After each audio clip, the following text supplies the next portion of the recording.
তাহলে এই দুনিয়ার ক্ষণস্থায়ী জয় পরাজয়, জয় বিজয়ের জন্য আমরা আজকে কত কিছু করতেছি, কিন্তু আখিরাত আমার কি হবে, আমার আখিরাতে আমি বিজয়ী হতে পারতেছি কিনা, আখিরাতে আমি জয়ী হব কিনা, সেই চিন্তা, সেই ফিকির, সেই চেষ্টা আদৌ কি আমাদের মধ্যে আছে? আমাদের মধ্যে তো ভাই দুস্থ বুজুর্গ দুনিয়া ঢুকে গেছে। বলে দুনিয়ার ভিতরে কাকে পরাজিত করে আমি বিজয়ের পতাকা ছিনিয়ে নিব, বলে এটাই হলো আমাদের টার্গেট থাকে, এটাই আমাদের মাকসাদ, আমাদের উদ্দেশ্য থাকে। কিন্তু দুনিয়াতে থাইকে আমার আখিরাতকে সুন্দর করা, দুনিয়াতে থাইকে আমার আখিরাতে বিজয় লাভ করা, বলে এমন কোন চিন্তা চেতনা আমাদের ভিতরে আসে না। তাহলে এই স্বাধীনতা আমাদেরকে কি শিক্ষা দিল ভাই? এই স্বাধীনতা আমাদেরকে যে সবক আমাদেরকে দিল, আল্লাহ রাসূলের মক্কার এই ঘটনা থেকে যে বিষয় আমরা আজকে এখান থেকে সবক নিয়ে যাচ্ছি, সেটা হলো একটাই বিষয়, যে স্বাধীনতা আল্লাহ তাআলার নিয়ামত আর পরাধীনতা আল্লাহর লানত। যারা দেশের জন্য, যারা দেশকে স্বাধীন করেছে, যারা বিজয় অর্জন করেছে, যাদের মাধ্যমে আজকে আমরা স্বাধীনতা পেয়েছি, তাদের রূহের মাগফিরাত কামনা করা, আর এই মাগফিরাতটা যেন শরীয়তগতভাবে হয়, শরীয়ত সম্মতভাবে হয়, শরীয়ত বহির্গত যেন আমার কোনো কার্যকলাপ না হয়। দ্বিতীয় নম্বর বিষয় হলো মক্কা বিজয়ের পরে আল্লাহ রাসূলের যে ঘোষণা ছিল, সমস্ত মক্কার কাফের মুশরিক পত্তলিকদের আল্লাহ রাসূল ক্ষমা করে দিয়েছে। বলে আমাদেরও কাজ থাকবে, বলে আমাদেরও বিজয় যখন আসবে আমরাও আমার শত্রুদেরকে আমরাও ক্ষমার ঘোষণা করব, তাদেরকেও আমরা মাফ করে দেব। মুহতারাম হাজিরিন, 16 ডিসেম্বর মহান বিজয় দিবস আসন্ন। এই 16 ডিসেম্বর আমাদের জন্য, আমাদের জীবনের অত্যন্ত গুরুত্বপূর্ণ এবং তাৎপর্যমণ্ডিত একটি দিন। এই দিবসেই অগণিত অসংখ্য মানুষ যারা নিজের প্রাণকে বিসর্জন দিয়েছেন, অনেকের রক্তের বিনিময়, লাখো শহীদের আত্মদান, অগণিত অসংখ্য মানুষের আপ্রাণ চেষ্টা, মা বোনদের ইজ্জত সম্ভ্রম, সকল দিকেই মানুষ নিজেদেরকে, তাদের অস্তিত্বকে বিলীন করে এই মহান বিজয় দিবসকে তারা অর্জিত করেছে।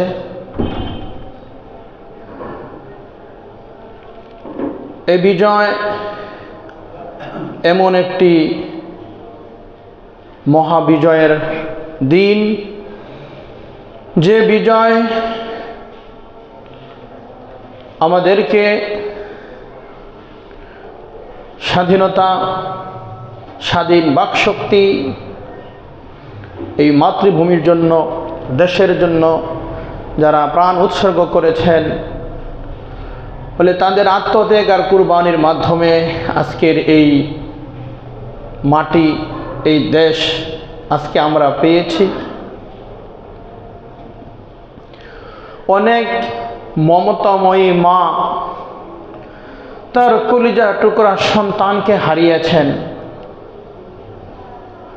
অনেক ভাগ্যবতী রমণী তার প্রাণপ্রিয় স্বামীকে হারিয়েছেন,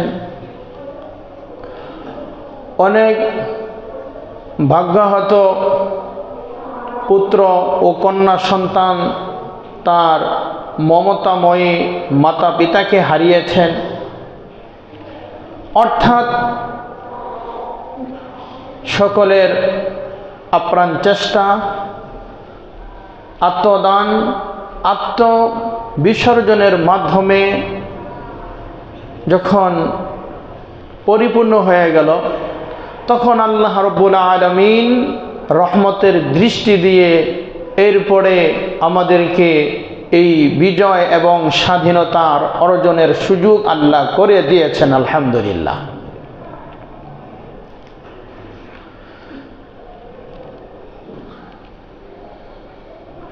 বাংলার স্বাধীনতা এক সুদীর্ঘ ইতিহাস। বাংলার স্বাধীনতা এক সুদীর্ঘ এক ইতিহাস।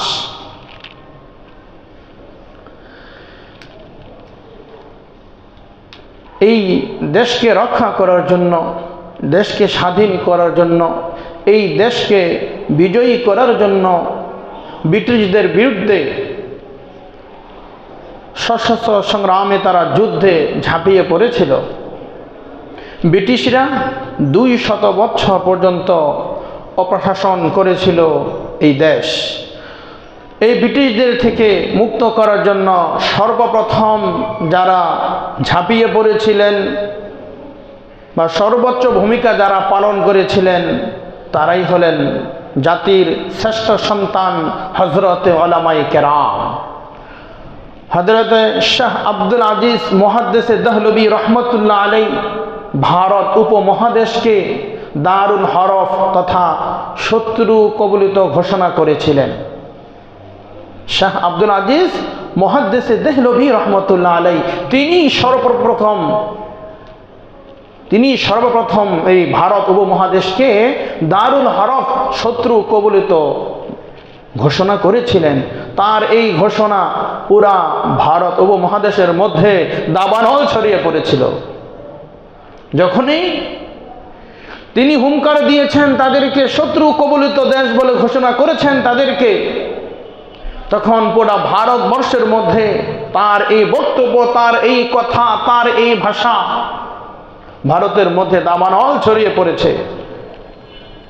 পরিশেষে হিন্দু মুসলিম নির্বিশেষে সকলে ঐক্যবদ্ধ হয়ে, একমত হয়ে, এক প্ল্যাটফর্মে এসে ঐক্যবদ্ধভাবে যখন এই ভারত উপমহাদেশের বিরুদ্ধে, তখন এই ব্রিটিশদের বিরুদ্ধে যখন তারা ঝাঁপিয়ে পড়েছিল, তখন এই বিজয়ের স্বাধীনতা তখনই অর্জন হয়েছিল। স্বাধীনতা আল্লাহ তাআলার অনেক বড় এক নিয়ামত, আর পরাধীনতা অনেক বড় একটি আল্লাহর লানত। স্বাধীনতা আল্লাহ তাআলার নিয়ামত, এটা আমরা স্বাধীনভাবে জীবনযাপন করতে পারতেছি। আর যারা পরাধীনতা, এটা আল্লাহর লানত। তাহলে বুঝতে হবে এই বিজয়, এই স্বাধীনতা, এটা আমাদের কোনো ব্যক্তিত্বের কারণে নয়, কোনো ব্যক্তি কোনো বর্গের জন্য নয়, বলে যখন দেখেছে অনেক মানুষের রক্ত, লাখো শহীদের আত্মদান, মা বোনদের ইজ্জতের বিনিময়ে আল্লাহ রহমতের দৃষ্টিতে তাকিয়ে তখন এই দেশকে স্বাধীন করার সেই সুযোগ করে দিয়েছেন। এরপরে হয়েছে এই দেশ বিজয়। আল্লাহর সাহায্য ছাড়া কখনোই সম্ভব হতো না।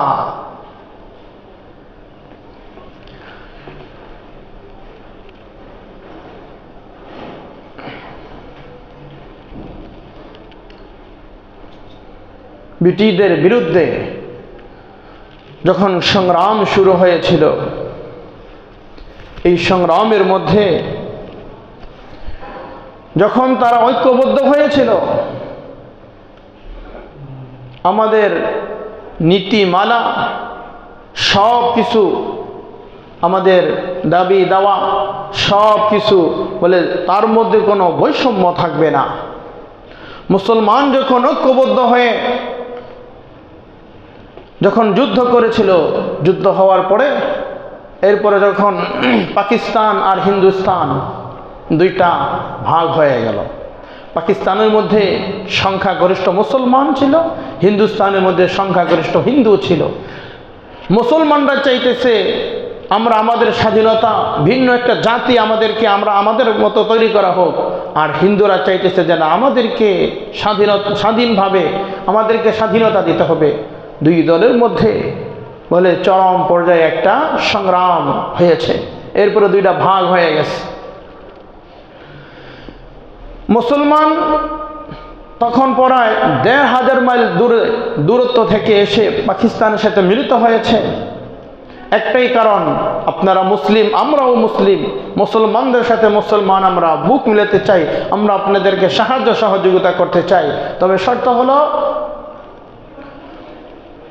যদি মুসলমানদের বিজয় হয়, ইসলামের বিজয় হয়, তাহলে কোরআন সুন্নাহ ভিত্তিক দেশ পরিচালনা করতে হবে। চাকরি বাকরি, ব্যবসা বাণিজ্য, অফিস আদালত বলে সব কিছু সমানভাবে করতে হবে। সকলের ক্ষেত্রে আইন সমান রাখতে হবে, কোনো বৈষম্য চলবে না। তারা এই কথাগুলো মেনে নিয়েছিল। এরপরে যখন তারা ক্ষমতা এসেছিল, তখন বলল,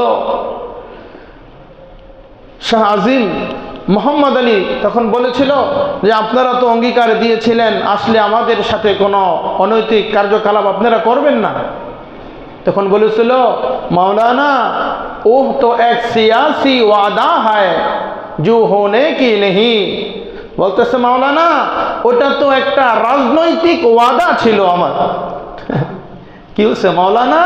ওহ তো এক সিয়াসি ওয়াদা থা, ওটা তো একটা রাজনৈতিক ওয়াদা তোমাদের সাথে করেছিলাম, ক্ষমতায় আসলে এই করব, এই করব না, এগুলা করব, এগুলা করব না, সংবিধানের মধ্যে বলে আল্লাহর নাম থাকবে, বলে সব কিছুর মধ্যেই আমরা মেনে নিয়েছিলাম। এটা তো রাজনৈতিক ক্ষেত্রে, বলে এটা তো রাজনৈতিক ওয়াদা ছিল, আমার দিনের ওয়াদা ছিল না।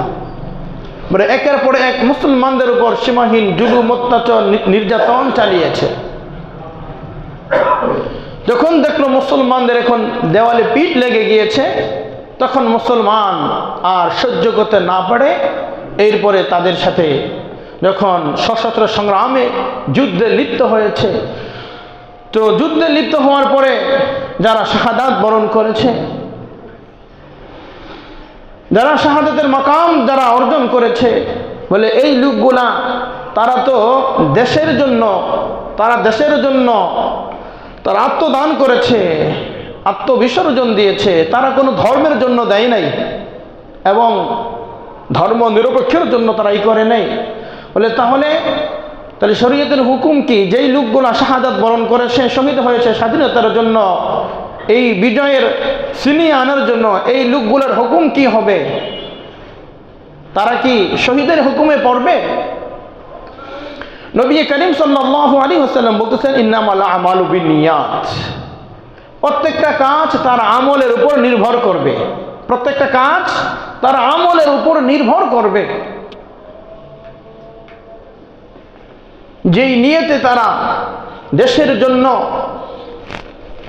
দেশের সার্বভৌমত্ব রক্ষার জন্য যারা জীবনকে বাজি রেখে তাদের প্রাণকে বিসর্জন দিয়েছে, বলে তারা অবশ্যই তারাও শাহাদাতের মাকাম পাবে। তার প্রমাণ আবু দাউদ শরীফের মধ্যে একটি হাদিস, হযরতে আব্দুল্লাহ ইবনে সামিত রাদিয়াল্লাহু তাআলা আনহু তিনি যুদ্ধের জন্য প্রস্তুতি গ্রহণ করেছিলেন। সব কিছু তৈয়ার করার পরে হঠাৎ করে অসুস্থ হয়ে পড়েছে। অসুস্থ হওয়ার পরে এরপরে যখন নবী করিম সাল্লাল্লাহু আলাইহি ওয়াসাল্লামের কাছে যখন এই সংবাদ পৌঁছলো, আল্লাহ রসুল আব্দুল্লাহ ইবনে সামিতকে দেখার জন্য আসলেন, তখন তার মেয়ে চিৎকার করতেছে আর কান্না করতেছে, আব্বা জান, আমি চাইতেছিলাম আপনি শাহাদাতের পিয়ালা পান করবেন, আপনি শহীদ হবেন, আর আপনি অসুস্থ হয়ে ঘরে পড়ে রইলেন। নবীজি বললেন, সে শাহাদাতের সেই মর্যাদা, সেই মাকাম সে পেয়ে যাবে। সুবহানাল্লাহ। আল্লাহ রসুল জিজ্ঞাসা করলেন, তোমরা জিহাদ বলতে, তোমরা শহীদ বলতে কি বোঝো? আব্দুল্লাহ ইবনে সামিত রাদিয়াল্লাহু তাআলা আনহু কন্যা উত্তর দিল, আমরা শহীদ বলতে এই কথা বুঝি যারা সরাসরি যুদ্ধের ময়দানে আল্লাহর রাস্তায় শাহাদাত বরণ করে যাদেরকে হত্যা করা হয়, বলে তারাই হচ্ছে শহীদ। আল্লাহ রাসূল বলতেছে যে না, শুধু যারা যুদ্ধের ময়দানে আল্লাহর রাস্তায় যুদ্ধ করে, বীর বিক্রমে যুদ্ধ করে যারা প্রাণ উৎসর্গ করবে তারাই শহীদ নয়, বলে শহীদের অনেকগুলো প্রকার ভেদ রয়েছে। তখন আল্লাহ রসুল বললেন, হাদিসের ভাষ্য হলো এমন, যারা মহামারীতে মৃত্যুবরণ করে তারাও শহীদ। সুবহানাল্লাহ। যারা মহামারীতে যারা মৃত্যুবরণ করে তারাও শহীদ। অর্থাৎ করোনার সময় যারা করোনায় আক্রান্ত হয়ে মৃত্যুবরণ করেছে বলে তারা শাহাদাতের মাকাম, শাহাদাতের মর্যাদা তারা পেয়েছে।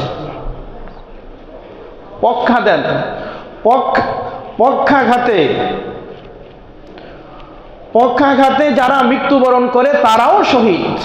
অর্থাৎ শরীরের কোন অংশ, এক অংশ বা এক সাইড যদি কাউকে অবশ করে বা কাউকে আঘাত করে তাকে মৃত্যুবরণ করে, এই লোকগুলোও শহীদ। যদি কেউ পানিতে ডুবে মারা যায়, যদি কেউ পানিতে ডুবে মারা যায় বলে তারাও শহীদ। বন্যায় কবলিত অনেক লোক মারা যায় না, মারা গিয়েছে, আপনারা প্রাণ দিয়েছেন, বিভিন্ন জায়গা থেকে সাহায্য সহযোগিতা আসে, বলে এই যে লোকগুলো যারা বন্যায় কবলিত পানিতে ডুবে যারা মারা যায়, এই লোকগুলোও শহীদ, তারাও শাহাদাতের মাকাম তারা পাবে। অগ্নিদগ্ধ হয়ে যারা মৃত্যুবরণ করবে তারাও শহীদ। অগ্নিদগ্ধ হয়ে যারা মৃত্যুবরণ করবে তারাও শহীদ। কোনো কিছুর মধ্যে চাপা খেয়ে যারা মৃত্যুবরণ করবে তারাও শহীদ।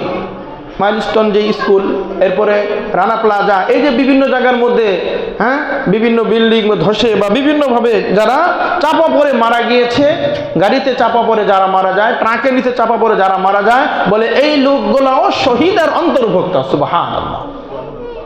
অন্য হাদিসের বর্ণনার মধ্যে রয়েছে ওই গর্ভবতী মহিলা যে তার সন্তান প্রসবের সময় মৃত্যুবরণ করে তাকেও শাহাদাতের মাকাম, শাহাদাতের মর্যাদা তাকেও দেওয়া হবে। সুবহানাল্লাহ। অনেক গর্ভবতী মহিলা ডেলিভারির সময় ইন্তেকাল হয়ে যায় না, বলে এই মহিলাকে আল্লাহ বলে শহীদের মাকাম, শহীদের মর্যাদা তাদেরকে আল্লাহ তাআলা দিয়ে দিবেন।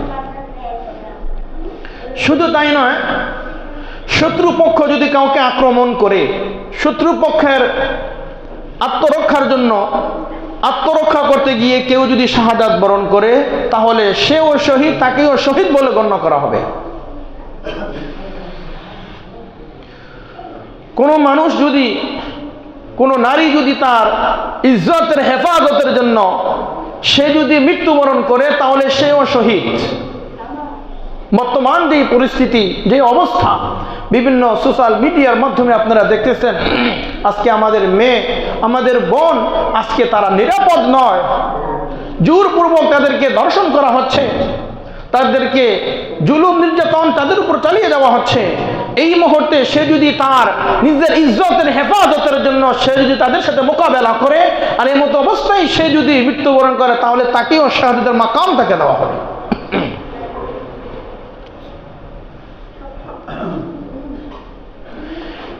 নিজের অর্থ সম্পদ রক্ষার্থে, নিজের অর্থ সম্পদ, জায়গা জমি রক্ষার্থে যদি, যেটা আপনার নিজের অংশ, নিজের প্রাপ্য, নিজে আপনার মালিক, বলে এই জাতীয় অর্থ সম্পদ যদি কেউ লুণ্ঠন করতে আসে, যদি তাদের থেকে এই মালকে আত্মরক্ষার জন্য তাদের সাথে আপনি যুদ্ধে লিপ্ত হন, তারা যদি আক্রমণ করে, সেক্ষেত্রে আপনার মাল রক্ষার্থে যদি আপনি মৃত্যুবরণ করেন, সেখানে আপনিও শহীদ।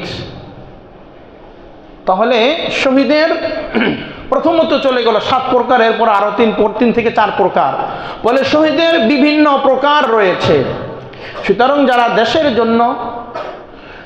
দেশের জন্য প্রাণ দিয়েছে, আত্মবিসর্জন দিয়েছে, নিঃসন্দেহে তারা শহীদ। তাদেরকে শহীদের মাকাম, শহীদের মর্যাদা তাদেরকে প্রদান করা হবে।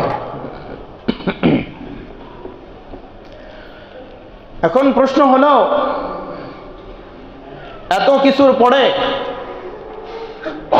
বিজয় অর্জন করেছে, দেশকে স্বাধীন করেছে, পরাধীন থেকে মুক্ত করেছে, এই শহীদদের জন্য আমাদের করণীয় কি? যারা দেশের জন্য প্রাণ উৎসর্গ করলো, তাদের জন্য কিছু করণীয় আমাদের অবশ্যই রয়েছে, আমাদের অবশ্যই দায়িত্ব এবং কর্তব্য রয়েছে। শরীয়তগতভাবে শরীয়ত সম্মতভাবে ঈসালে সোয়াব, তাদের রূহের মাগফিরাতের মধ্যে কামনা করা। অথচ দেখা যাচ্ছে আজকে শহীদদের আত্মার রূহের মাগফিরাত কামনা করা হয় এমন একটি পন্থায়, এমন একটি পথ পদ্ধতিতে যার সাথে না আছে কোরআনের কোনো সম্পর্ক, না আছে তার সাথে শরীয়তের কোনো সম্পর্ক, না আছে তার সাথে দ্বীন এবং ইসলামের কোনো সম্পর্ক। যারা দেশের জন্য আত্মবিসর্জন দিলেন, তাদের মাকাম অনেক উঁচু, তাদের জন্য আমরা দোয়া করব। বলে নবীওয়ালা তরিকায়, নবীওয়ালা পদ্ধতিতে, আল্লাহর কোরআনের বিধান অনুযায়ী, কোরআন যেভাবে বলে সেভাবেই তাদের রূহের মাগফিরাত কামনা করতে হবে। কিন্তু বড়ই আফসোসের বিষয়, এই 16ই ডিসেম্বর যখন আসে, সেই দিন বেহায়াপনা, অশ্লীলতা আর বর্বরতা এমন পর্যায়ে চলে যায়, এভাবে নাজায়েজ এবং হারাম কাজের মাধ্যমে বলে শহীদদেরকে স্মরণ করা হয়, তাদের আত্মার রূহের মাগফিরাত কামনা করা হয়, যা তাদের সাথে এটা বেমানান এবং এটা আমাদের জন্য একেবারেই অনুচিত এবং আমাদের জন্য এটা করা ঠিক নয়। দেখবেন বিভিন্ন সময় বিভিন্ন জায়গার মধ্যে স্বাধীনতা দিবসে, বিজয়ের দিবসে বলে উল্লাস, হিন্দি গান, নাচ গান, ঢোল তবলা বিভিন্ন মাধ্যমে বলে তারা আনন্দ উল্লাস করে এরপরে শহীদদের রূহের মাগফিরাত কামনা করে। এটা সম্পূর্ণ কোরআন এবং সুন্নাহ বিরোধী, ইসলাম পরিপন্থী, শরীয়ত বহির্গত কাজ। এগুলা যদি কেউ এই ধরনের কার্যকলাপ যদি করে, তাহলে শহীদদের রক্তের সাথে গাদ্দারি হবে। বলে তারা তো কোনো এর ফল পাবেই না, বরং এর বিনিময়ে নিজেরা ক্ষতিগ্রস্ত হলাম। আর যারা আমাদের জন্য, দেশের জন্য এত কিছু করে গেল, যারা বিজয়ে ছিনিয়ে নিয়ে আসলো, বলে তারা কোনো লাভবান হলো না। এজন্য মুসলমান সতর্ক হওয়া উচিত। বিজেপি কৃষ্টি কালচার হচ্ছে এগুলো।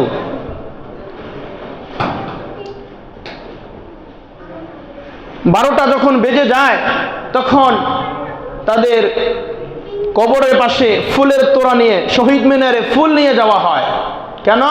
বলে তাদেরকে ফুল দিয়ে বরণ করা হবে। সেখানে পাথরের উপরে ফুল রেখে 1 মিনিট নীরবতা পালন করা হয়। জান্নাতের যে মাকাম, জান্নাতের যে মাকাম রব তাকে দিয়েছে, জান্নাতের যে মাকাম রব তাকে দিয়েছে, বলে এই জান্নাতের ফুলের বাগান, ফলের বাগান, বলে তোমার এই ফুলের চাইতে লক্ষ কোটি কোটি গুণ ঊর্ধ্বে খোদার ওই জান্নাতের নিয়ামত। সুবহানাল্লাহ। আল্লাহ না করুক, যদি কোনো কারণবশত যদি তারা জাহান্নামী হয়, তাহলে জাহান্নামীদেরকে আপনারা ফুল দিয়ে বরণ করলেন। তোমরা জাহান্নামের আযাব ভোগ করতেছ, লাও তোমাদেরকে ফুলের শুভেচ্ছা তোমাদের কবরে, তোমাদের এখানে আমরা দিয়ে গেলাম। দুই দিকের দুইটা অর্থ, দুইটা বর্ণনা। এজন্য আমাদের উচিত হবে বিজয়ের সময়, বিজয়ের দিন আল্লাহ রাসূল সাল্লাল্লাহু আলাইহি সাল্লাম কি করেছেন, যে আয়াতে কারিমা আমি তেলাওয়াত করেছি, যে সূরা তেলাওয়াত করেছি, আল্লাহ তাআলা বলতেছেন ইযা জাআ নাসরুল্লাহি ওয়াল ফাত, ইযা জাআ যখন আসবে, নাসরুল্লাহ আল্লাহর সাহায্য, ওয়াল ফাত এবং বিজয়। সুবহানাল্লাহ। যখন আসবে আল্লাহর সাহায্য এবং বিজয়, যদিও এই সূরাটি এবং সূরা ফাতহ 26 নম্বর পারা, যদি এই সূরাগুলো যদিও মক্কা বিজয়ের সাথে সম্পৃক্ত, কিন্তু এই বিজয়ের হুকুম সমস্ত বিজয়ের সাথে সম্পৃক্ত। কি বললাম? এই সূরাটা মক্কা যখন বিজয় হয়, তখন এই সূরা নাসর আল্লাহ তাআলা অবতীর্ণ করেন, নাজিল করেন। ওটার প্রেক্ষাপট বর্ণনা হচ্ছে মক্কা বিজয়ের সময়, কিন্তু এটার হুকুম, এই বিজয়ের হুকুম বলে সমস্ত বিজয়ের হুকুমের ক্ষেত্রে এক। মানুষ যখন কোনো কিছু বিজয়ী করে, অর্জন করে, তখন মানুষ খুশিতে আত্মহারা হয়ে যায়, খুশি হয়ে যায়। যারা পরাজয় বরণ করে, অনেকে মৃত্যুবরণ করে, আত্মহত্যা করে, তাই না? পরীক্ষা এটা একটা সফলতা, একটা জয় পরাজয়। যারা পরীক্ষায় ভালো রেজাল্ট করে তারা তো খুশি, আনন্দ উল্লাস করে, কিন্তু যারা পরীক্ষায় ফেল করে অনেকেই প্রাণ শেষ করে দেয়, আত্মহত্যা করে। বলে এর নাম ইসলাম না। ইসলাম তোমাকে এই কথা বলে নাই যে তুমি বিজয় না হওয়ার কারণে, পরাজয় বরণ করার কারণে তোমার জীবন শেষ করে দেবে। এই অধিকার, এই ক্ষমতা ইসলাম তোমাকে দেয়নি। তো যাই হোক, বলতেছিলাম, যখন আল্লাহর সাহায্য এবং বিজয় আসবে,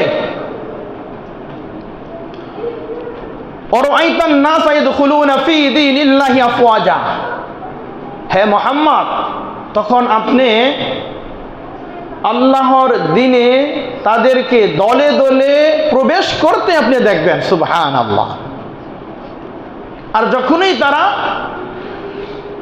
ইসলামের মধ্যে, দ্বীনের মধ্যে প্রবেশ করবে, আপনার বিজয় হবে, তখন আপনি ফাসাব্বিহ বিহামদি রাব্বিকা ওয়াস্তাগফির। ফাসাব্বিহ, আপনি তাসবিহ পাঠ করেন, পবিত্রতা বর্ণনা করেন। রাব্বিকা, আপনার রবের পবিত্রতা বর্ণনা করেন, প্রশংসা করেন। হামদ, সানা, এই জবান দ্বারা রবের শুকরিয়া জ্ঞাপন করেন। লাকাল হামদু কুল্লু ওয়া লাকাশ শুকরু কুল্লু ওয়াস্তাগফির, এবং আপনি তাওবা ইস্তিগফার করেন, রবের কাছে ক্ষমা প্রার্থনা করেন। ক্ষমা প্রার্থনার কথা কেন বললেন? বলে যুদ্ধের ময়দানে হয়তোবা এমন কোনো অনাকাঙ্ক্ষিত ঘটনা ঘটে গেছে, এমন কোনো কাজ হয়ে গেছে যেই কাজের মাধ্যমে হয়তোবা কারো উপরে জুলুম হয়ে গেছে কিনা। যদি কোনো ধরনের জুলুম অত্যাচার হয়ে থাকে, তাহলে আপনি তাদের কাছে মাপ চান। যেমন ইতিপূর্বে আলোচনা করেছিলাম, জুহাইনা গোত্রের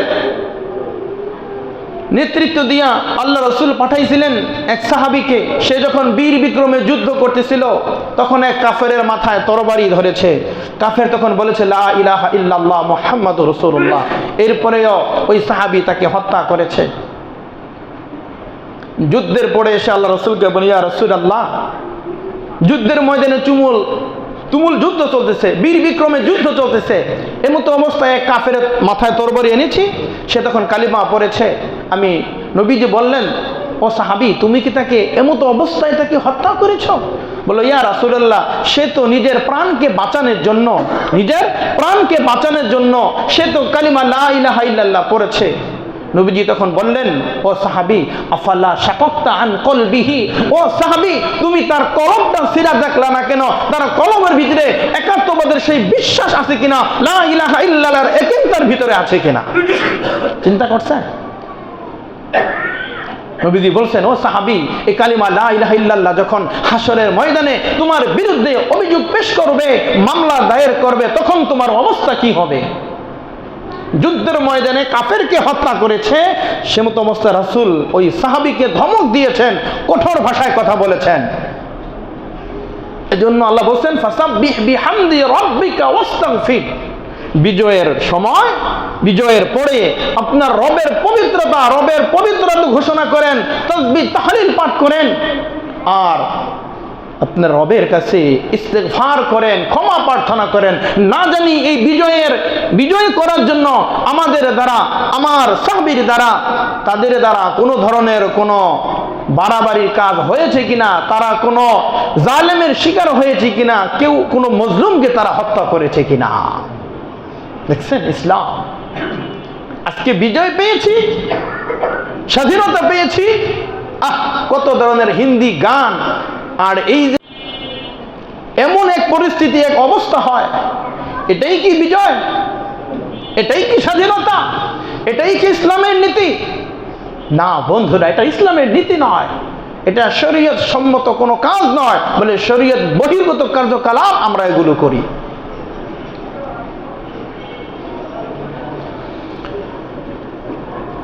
মক্কা যখন বিজয় হয়ে গেল, মক্কা বিজয় হওয়ার পরে এবার মক্কার কাফের মুশরিক এবং পৌত্তলিক যারা ছিল, তারা তাদের সর্বোচ্চ চেষ্টা করেছে তারা আল্লাহ রাসূল এবং সাহাবীকে প্রতিরোধ করার জন্য, কিন্তু তারা যখন ব্যর্থ হলো, তাদের সেই সাধ্য সামর্থ্য সেই শক্তি যখন তারা হারিয়ে ফেলল, এবার চিন্তা করতেছে আমাদের কি অবস্থা হবে। মক্কা তো বিজয় হয়ে গেল, মক্কা তো বিজয় হয়ে গেল, এখন আমাদের কি অবস্থা হবে। মক্কার কাফের মুশরিক এবং পত্তলিক সকলেই খানায়ে কাবার যে আঙ্গিনা আছে, ওই খানায়ে কাবার আঙ্গিনায় গিয়ে সেখানে তারা আশ্রয় নিয়েছে। এই লোকগুলা কারা? এই লোকগুলা হলো তারা যারা নবীর সাহাবী, নবী এবং সাহাবীদেরকে দ্বারা দেশ থেকে বিতাড়িত করেছে। মক্কার কাফের মুশরিক এবং পত্তলিক এই লোকগুলা নবী এবং নবীর সাহাবীদেরকে দেশ থেকে বিতাড়িত করেছে। এই লোকগুলাই উহুদে, বদরে, খন্দকে মুসলমানদের বিরুদ্ধে তারা সংগ্রাম চালিয়েছে। বলে এই মক্কার কাফের মুশরিক পত্তলিকরাই তায়েফের ময়দানে আমার রাসূলের দেহ মোবারককে পাথর দ্বারা ক্ষত বিক্ষত করেছে, রক্তে রঞ্জিত করেছে। আমার রাসূল যখন নামাজরত অবস্থায় ছিলেন, সেজদারত অবস্থায় যখন ছিলেন, উটের নাড়ি ভুঁড়ি নবীজির মাথার উপর চাপিয়ে দিয়েছেন। মনে হয় যে নবীর প্রাণ এখনই শেষ হয়ে যাবে, এখনই বেরিয়ে যাবে।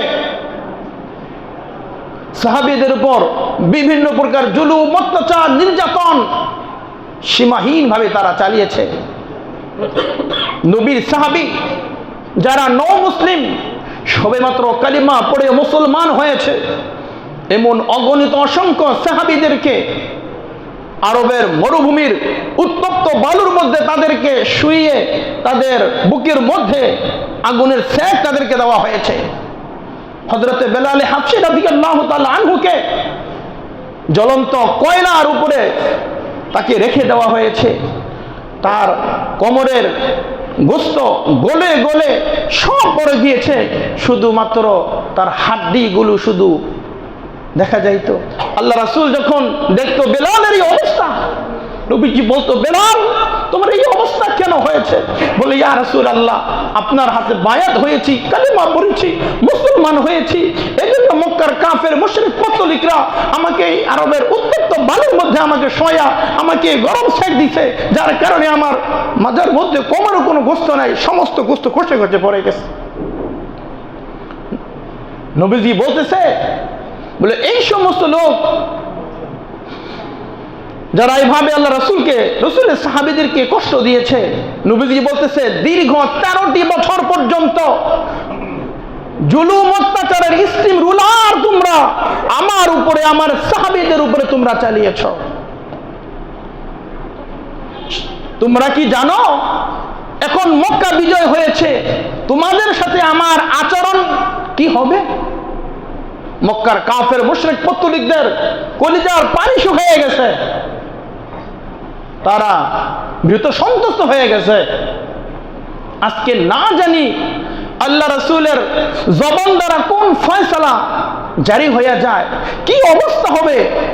এই দীর্ঘ 13 বছরে এমন কোন জুলুম অত্যাচার নাই যা আমরা নবীর উপরে, নবীর সাহাবীর উপরে আমরা করি নাই। আজকে আমরা বড় ভীত সন্তুষ্ট। আজকে আমাদের অবস্থা কি হবে না জানি, রাসূলের পক্ষ থেকে কোন ফয়সালা চলে আসে। আল্লাহ রাসূল খানায়ে কাবার আঙ্গিনায় আসলেন, এসে সর্বপ্রথম 360টা যে মূর্তি ছিল, এই মূর্তিগুলাকে নবীজি অপসারণ করলেন। সমস্ত মূর্তিগুলা এই খানায়ে কাবার থেকে 360টা মূর্তি, এই কাফের মুশরিকেরা তারা 360টা মূর্তি কাবার ভিতরে রেখে দিয়েছিল এবং উলঙ্গ হইয়া ওই খানায়ে কাবা তারা তওয়াফ করতো। নাউজুবিল্লাহ। নবী বলতেছে, আগে সরাও, এগুলা বিদূরিত করে দাও। 360টা মূর্তি খানায়ে কাবা থেকে সরাই দিছে। এবার আল্লাহর পয়গম্বর নিজে তওয়াফ করেছেন। তওয়াফ করার পরে এবার খানায়ে কাবার ভিতরে প্রবেশ করেছেন। খানায়ে কাবার ভিতরে প্রবেশ করে কোনো কোনো বর্ণনায় পাওয়া যায় সেখানে যেই মূর্তিগুলা ছিল এবং দেওয়ালের মধ্যে অনেক অঙ্কিত মূর্তির ছবি ছিল, দেওয়ালের মধ্যে অনেক মূর্তির ছবি সেখানে আঁকানো ছিল। আল্লাহ রাসূল দুইজন সাহাবীকে বললেন পানি নিয়ে আসো।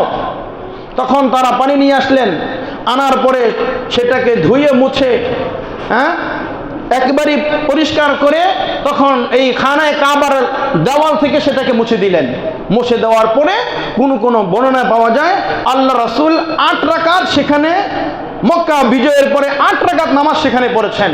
আর কোনো বর্ণনা পাওয়া যায় আল্লাহ রাসূল সেখানে খানায়ে কাবার ভিতরে 2 রাকাত নামাজ আদায় করেছেন। মোট কথা হলো মক্কা বিজয়ের পরে শুকরিয়া স্বরূপ লাকাল হামদু কুল্লু ওয়া লাকাশ শুকরু কুল্লু, শুকরিয়াতান আমার রাসূল খানায়ে কাবার ভিতরে 2 রাকাত নামাজ অর্থাৎ বা 8 রাকাত নামাজ সেখানে তিনি আদায় করেছেন। নামাজ আদায়ের করার পরে এবার আল্লাহ রাসূল খানায়ে কাবার যেই দরজা, সেই দরজার মধ্যে দাঁড়িয়ে দরজার চৌকাঠের উপরে এমনি হাত রেখেছে। চৌকাঠের উপর হাত রেখে লম্বা এক দীর্ঘ ভাষণ, এক অবিস্মরণীয় এক ভাষণ আল্লাহ রাসূল তাদেরকে দিলেন। বললেন শোনো, লা ইলাহা ইল্লাল্লাহ ওয়াহদাহু লা শারীকা লাহ, বলে লম্বা এক বর্ণনা যার সারমর্ম হলো এই মক্কার কাফের মুশরিক পত্তলিকরা শোনো, এক আল্লাহ, তিনি ছাড়া কোনো মাবুদ নাই এবং আমি তার বান্দা এবং তার রাসূল। শুনে রেখো, তোমরা আমাদের উপর যে জুলুম অত্যাচার নির্যাতন তোমরা করেছ, জুলুমের স্টিম রুলার চালিয়েছ, তোমাদের যেই গর্ব অহংকার, এ কুরাইশ বংশ, তোমরা যেই বংশের গর্ব মর্যাদা যা কিছু তোমরা করেছ, অনেক অহমিকা গর্ব তোমাদের ভিতরে ছিল। শুনে রেখো, আমি মুহাম্মাদের ঘোষণা হলো তোমরা আমাদেরকে যত সাহাবীকে তোমরা শাহাদাতের পেয়ালা পান করেছ, তাদেরকে রক্তে রঞ্জিত করেছ, তাদেরকে দুঃখ কষ্ট পেরেশানিতে রেখেছ, আমি মুহাম্মাদের ঘোষণা হলো আজকে আমি তোমাদের সাথে ওই আচরণ করব যে আচরণ হযরতে ইউসুফ আলাইহিস সালাম তার ভাইদের সাথে করেছিল। ইউসুফ আলাইহিস সালাম কি করেছিল? বলে তার ভাইরা তাকে সীমাহীন জুলুম অত্যাচার এমনকি প্রাণে শেষ করে দেওয়ার চেষ্টা করেছিল, কিন্তু পারেনি। বলতেছে সর্বশেষ যখন ভাইদের সাথে সাক্ষাৎ হলো তখন ভাইদেরকে বলল, ভাই তোমরা আমার ভাই, বলে কাঁধে কাঁধ মিলিয়ে তোমাদের সাথে কাজ করতে চাই। ইউসুফ আলাইহিস সালাম ভাইদেরকে মাফ করে দিয়েছিলেন। ও মক্কার কাফের মুশরিকরা, ও মক্কার পত্তলিকরা, শোনো, আমি মুহাম্মাদের ঘোষণা হলো আমরা তোমাদের কাছে কোনো মুক্তিপণ চাই না, তোমাদের কাছে কোনো বদলা নিতে চাই না, কোনো প্রতিশোধ নিতে চাই না, তোমাদেরকে আজকে রক্তে রঞ্জিত করতে চাই না, রক্তে রক্তাক্ত করতে চাই না। আমি মুহাম্মাদের ঘোষণা হলো সব কিছুকে পায়ের পদতলে দিয়ে আমি তোমাদেরকে ক্ষমার ঘোষণা করে দিলাম। এই ছিল মুহাম্মদ রাসূলুল্লাহর মক্কা বিজয়ের পরে আল্লাহ রাসূলের মিশন ছিল এটা। আমরা যদি হইতাম বলে আগে প্রতিশোধ, বলে তাদেরকে কুচু কাটার মতো কাটো। আহা, ইসলাম কত সুন্দর! এজন্য বিজয় আসবে, বিজয় হবে, কিন্তু নবীর থেকে শিক্ষা নেন। নবী কি করেছেন, নবীর সিফাত কেমন ছিল, নবীর গুণ কেমন ছিল, নবীর আখলাক কেমন ছিল। বিজয় পরাজয়, আসল জয় পরাজয় তো জান্নাতের। বলেন, আসল জয় পরাজয় হলো জান্নাতের।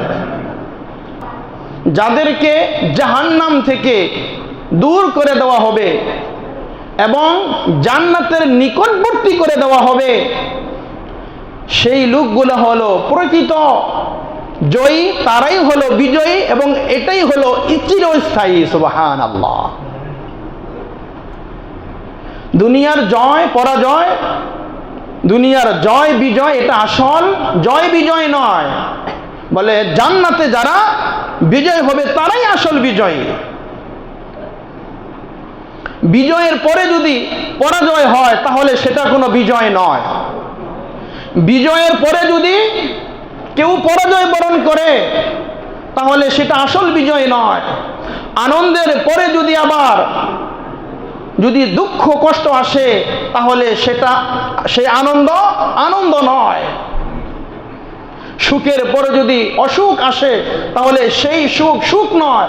স্বাধীনতার পরে যদি আবার পরাধীনতা আসে তাহলে সেই স্বাধীনতা নয়।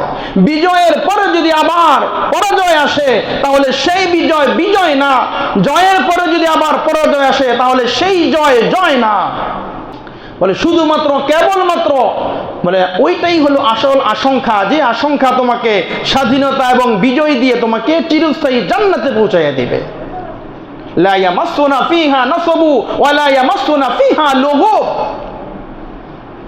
অন্য আয়াতে আল্লাহ তাআলা বলতেছেন ওয়া ফিহা মা তাশতাহিহিল আনফুসু ওয়া তালাদ্দুল আয়ুন।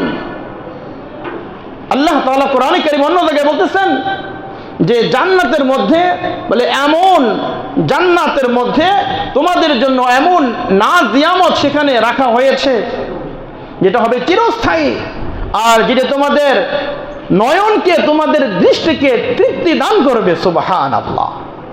তাহলে এই দুনিয়ার ক্ষণস্থায়ী জয় পরাজয়, জয় বিজয়ের জন্য আমরা আজকে কত কিছু করতেছি, কিন্তু আখিরাত আমার কি হবে? আমার আখিরাতে আমি বিজয়ী হতে পারতেছি কিনা, আখিরাতে আমি জয়ী হব কিনা, সেই চিন্তা, সেই ফিকির, সেই চেষ্টা আদৌ কি আমাদের মধ্যে আছে? আমাদের মধ্যে তো ভাই দুস্থ বুজুর্গ দুনিয়া ঢুকে গেছে। বলে দুনিয়ার ভিতরে কাকে পরাজিত করে আমি বিজয়ের পতাকা ছিনিয়ে নিব, বলে এটাই হলো আমাদের টার্গেট থাকে, এটাই আমাদের মাকসাদ, আমাদের উদ্দেশ্য থাকে। কিন্তু দুনিয়াতে থাইকে আমার আখিরাতকে সুন্দর করা, দুনিয়াতে থাইকে আমার আখিরাতে বিজয় লাভ করা, বলে এমন কোন চিন্তা চেতনা আমাদের ভিতরে আসে না। তাহলে এই স্বাধীনতা আমাদেরকে কি শিক্ষা দিল ভাই? এই স্বাধীনতা আমাদেরকে যে সবক আমাদেরকে দিল, আল্লাহ রাসূলের মক্কার এই ঘটনা থেকে যে বিষয় আমরা আজকে এখান থেকে সবক নিয়ে যাচ্ছি, সেটা হলো একটাই বিষয়, যে স্বাধীনতা আল্লাহ তাআলার নিয়ামত আর পরাধীনতা আল্লাহর লানত। যারা দেশের জন্য, যারা দেশকে স্বাধীন করেছে, যারা বিজয় অর্জন করেছে, যাদের মাধ্যমে আজকে আমরা স্বাধীনতা পেয়েছি, তাদের রূহের মাগফিরাত কামনা করা, আর এই মাগফিরাতটা যেন শরীয়তগতভাবে হয়, শরীয়ত সম্মতভাবে হয়, শরীয়ত বহির্গত যেন আমার কোনো কার্যকলাপ না হয়। দ্বিতীয় নম্বর বিষয় হলো মক্কা বিজয়ের পরে আল্লাহ রাসূলের যে ঘোষণা ছিল, সমস্ত মক্কার কাফের মুশরিক পত্তলিকদের আল্লাহ রাসূল ক্ষমা করে দিয়েছে। বলে আমাদেরও কাজ থাকবে, বলে আমাদেরও বিজয় যখন আসবে আমরাও আমার শত্রুদেরকে আমরাও ক্ষমার ঘোষণা করব, তাদেরকেও আমরা মাফ করে দেব। আর যারা জুলুম অত্যাচার করেছে ইন্নাহু কানা তাওয়াবা, তাদের উচিত হলো জনগণের কাছে মাফ চাওয়া। যেহেতু আলোচনা শুরু থেকে এ পর্যন্ত টেনে আনছিলাম, তো সেদিনও বলতেছিলাম পাকিস্তান যারা বাংলাদেশের মানুষের উপরে, জনগণের উপরে জুলুম অত্যাচার করেছে, জুলুম অত্যাচার স্টিম রুলার যারা চালিয়েছে, বলে তোমাদেরকে তো ক্ষমা করে দেওয়া হয়েছে, তোমাদেরকে মাফ করে দেওয়া হয়েছে, তবে তোমরা বাংলাদেশের কাছে, বাংলার জনতার কাছে, তাওহীদি জনতার কাছে তোমরা তওবা ইস্তেগফার করো, তোমরা ক্ষমা চাও, তাদের কাছে তোমরা মাফ চাও। কেন তোমাদেরকে ক্ষমা করে দেওয়া হয়েছে? তোমরা যে বেঈমানি আর যে গাদ্দারি করেছো, সেই গাদ্দারির প্রতিশোধ যদি নিতে যায় তাহলে কেউ তোমরা রেহাই পাবে না। আর তৃতীয় নাম্বার হলো যে সবচেয়ে আসল মূল চিরস্থায়ী বিজয় হলো জান্নাতের বিজয়। জয় পরাজয় জান্নাতে হবে। যে জান্নাতে ইমানদার জান্নাতে যাবে তাহলে সে হবে সফল কাম। দুনিয়ার ক্ষমতা, দুনিয়ার জয় পরাজয় বিজয় বলে স্বাধীনতা, এগুলো কোনো কিছুই না। এজন্য আমাদের আখিরাতকে আমাদেরকে মনে রাখতে হবে।